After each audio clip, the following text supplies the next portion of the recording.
საქართველოს მართლმადიდებლური ეკლესია ახალი ეტაპის წინაშეა. წმინდა სინოდმა ილია მეორეს თითქმის ნახევარსაუკუნოვანი ხელმძღვანელობის შემდეგ დღეს საპატრიარქო ტახტის მემკვიდრედ მეუფე შიო დაამტკიცა. მეუფე შიო ქართულ ეკლესიას ახალი პატრიარქის არჩევამდე უხუცეს მღვდელმთავარ მიტროპოლიტ ანანიასა და ახალციხისა და ტაო-კლარჯეთის მიტროპოლიტ თეოდორესთან ერთად მართავს. მიტროპოლიტი შიო საქართველოს კათოლიკოს პატრიარქის მიერ დასახელდა საპატრიარქო ტახტის მოსახდრედ, ჯერ კიდევ პატრიარქის სიცოცხლეში. და ამჯერად უკვე სინოდზე თქმა უნდა დადასტურდა. ეს სინოდმა დაადასტურა და დაამტკიცა ეს გადაწყვეტილება. არაუგვიანეს 2 თვის უნდა გაიმართოს სინოდის თომა, მაგრამ დღეს როცა მთლიერი გამთლიანებულია ამ დიდი ტკივილით და პატრიარქის მიმართ უდიდესი პატივისცემის და მადლიერების გამოხატულებით ძალიან უხერხულია და არასწორია ვისაუბროთ იმაზე, რაც შემდგომ უნდა მოხდეს.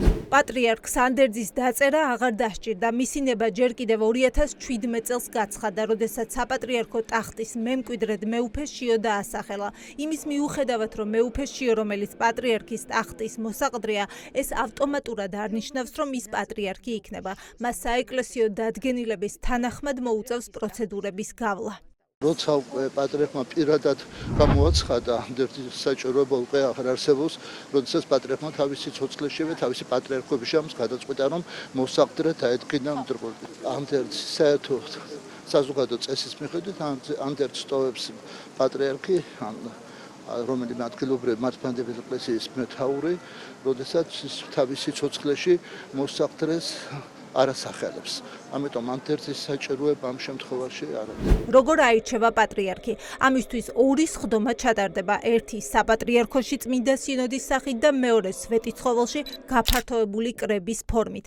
წმინდა სინოდი აპრილის ბოლოს ისევ შეიკრიბება. ამჯერად უკვე პატრიარქობის კანდიდატების დასასახელებლად. წმინდა სინოდის სხდომაზე 39-მა ეპისკოპოსმა 3 კანდიდატი უნდა დაასახელოს. მათ უფლება აქვთ, რომ საკუთარი კანდიდატურა წამოაყენონ. მანამდე დროებით ეკლესიას მართავს მოსაყდრე უკვე ჩვენ გვყავს რამდენიმე წელია და სავარაუდოდ ის იქნება სწორედ ამ 40 წლის განმავლობაშიც ის ჩანიშნავს კრებას, ხოლო ვის აირჩევენ, ამას გვაჩვენებს მომავალი და თავისთავად ის ფაქტი, რომ პატრიარქმა ჯერ კიდევ 2017 წელს, როდესაც მას უკვე ჯანმრთელობის პრობლემები ჰქონდა, სწორედ შეარჩია მეუფე შიო და ის დანიშნა მის სიცოცხლეშივე თანამოსაყდრედ, გარკვეული აზრით მის, ასე ვთქვათ, არჩევანზე საუბრობს და მის ნებაზე, რომ ის ყოფილიყო გამორჩეული მღვდელმთავარი და სავარაუდოდ ამ ნებას გაითვალისწინებს სინოდი. ცნობილია კრიტერიუმებიც. პატრიარქი ეროვნებით ქართული მართლმადიდებლური ეკლესიის მღვდელმსახური უნდა იყოს. მინიმალური ასაკია 40 წელია, თუმცა 70 წელსაც არ უნდა აღემატებოდეს. ამ კრიტერიუმებს წმინდა სინოდის 39 წევრიდან 26 აკმაყოფილებს. აუცილებელია იყოს 3 კანდიდატი, მაგრამ ჩვენ საქართველოს მართლმადიდებელ ეკლესიაში გქონია შემთხვევები, როდესაც მოსაყდრი არ გამხდარა კათოლიკოს პატრიარქი.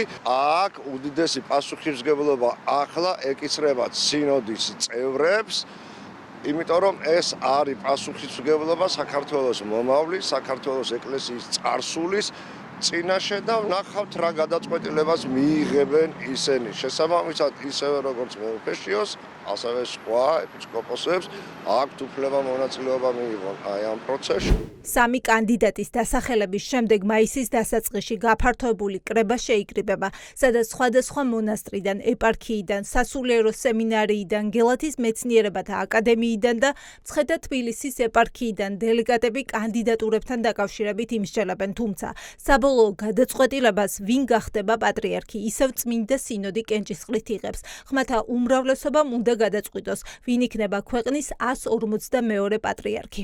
არა უადრეს 40 დღისა და არაუგვიანეს 2 თვისა უნდა გაიმართოს ეკლესიის გაფართოებული სხდომა, რომელშიც მონაწილეობას მიიღებენ სინოდის წევრები და ეპარქიიდან წარმომადგენლები, 2 სასულიერო პირი და 1 საერო პირი, თუმცა მათი მონაწილეობა მაინც ფორმალური ხასიათისაა, იმიტომ რომ ამ პერსონებს აქვთ მხოლოდ სათათბირო ხმის უფლება, გადაწყვეტილებას პატრიარქის არჩევასთან დაკავშირებით იღებენ სინოდის წევრები ამავდროულად არსებობს გაფართოებულ ხდომამდე წინარე პროცედურა, როდესაც უნდა გაიმართოს სინოდის ხდომა და უნდა დასახელდეს პატრიარქობის 3 კანდიდატი. პროცესებზე გავლენის ცდუნება ექნება ყველას, ვარაუდობს მეუფე ზენონი, რომელსაც პატრიარქთან მის შემცვლელზე არაერთხელ უსაუბრია. წმინდა სინოდის წევრი ხელისუფლებას და ყველა დაინტერესებულ მხარეს მოუწოდებს პროცესებისგან თავის შორს დაიჭირონ და საეკლესიო საქმიანობაში არ ჩაერიონ. პატრიარქმა ეს მითხრა თავის დროზე, რომ ეს უნდა მეთქვა.